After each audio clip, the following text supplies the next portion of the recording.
ఈ రోజుల్లో సంఘము ఖచ్చితంగా మందిరములో గడపాలి. ఎందుకంటే మనం ఉన్నది ప్రారంభ దినాల్లో లేము, అంచె దినాల్లో ఉన్నాం. దేవుని రాకడకు సూచనలు జరుగుతున్నటువంటి దినములలో మనము ఉన్నాము కనుక తప్పనిసరిగా మనము సంఘముగా కూడుకోవాలి. అది మందిరమే కావచ్చు, మన గృహాలే కావచ్చు, సువార్త సభలలో కావచ్చు. ఎందుకు అనంటే దేవుని రాకడ సమీపంగా ఉంది కాబట్టి.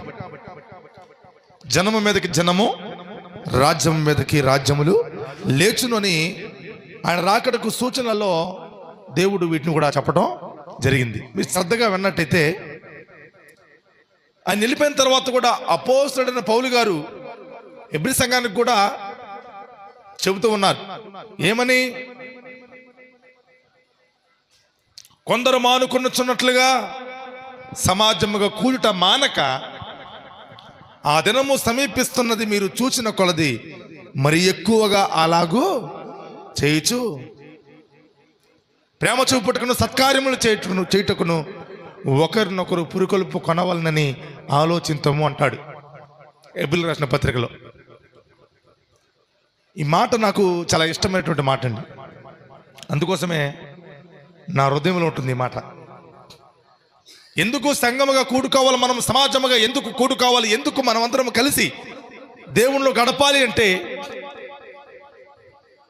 దేవుడి రాకడ కొరకు మనము సిద్ధపడాలి కాబట్టి. స్తోత్రం చెప్పండి గట్టిగా. దేవుని రాకడ కొరకు మనము సిద్ధపడాలి. రాకడ సమీపంగా ఉందండి. మన పోకడో ఆయన రాకడో అది ఎప్పుడో ఏ క్షణమో ఎవరికి తెలియదు. ఈరోజు మన దేశ పరిస్థితులను చూస్తే, ప్రపంచ పరిస్థితులు మనం చూస్తే, మన ఏం జరిగింది? రష్యా ఉక్రెయిన్కి మధ్య వార్. అక్కడక్కడ భూకంపాలు చూస్తున్నాం, అక్కడక్కడ పెద్ద పెద్ద బిల్డింగ్లు కూలిపోవడం మనం చూస్తున్నాం. అవునంటారా కాదటరా? చూస్తున్నారా? సీరియల్ చూస్తున్నారా?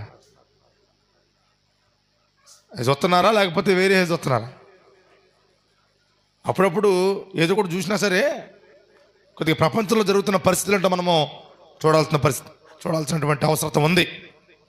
ఎందుకంటే బైబిల్ కట్టుకథ కానే కాదు. జరిగిన విషయాలు, జరుగుతున్న విషయాలు, జరగబోయే విషయాలు అన్నీ కూడా క్రైస్తవుల యొక్క అనగా క్రీస్తుని అంగీకరించిన వారి ఆత్మీయ క్షేమాభివృద్ధి నిమిత్తం మాత్రమే కాక అంగీకరించబోయే వారి యొక్క ఆత్మీయ క్షేమాభివృద్ధి కొరకు కూడా దేవుని యొక్క వాక్యాలు మన కొరకు పొందుపరచబడి ఉన్నవి.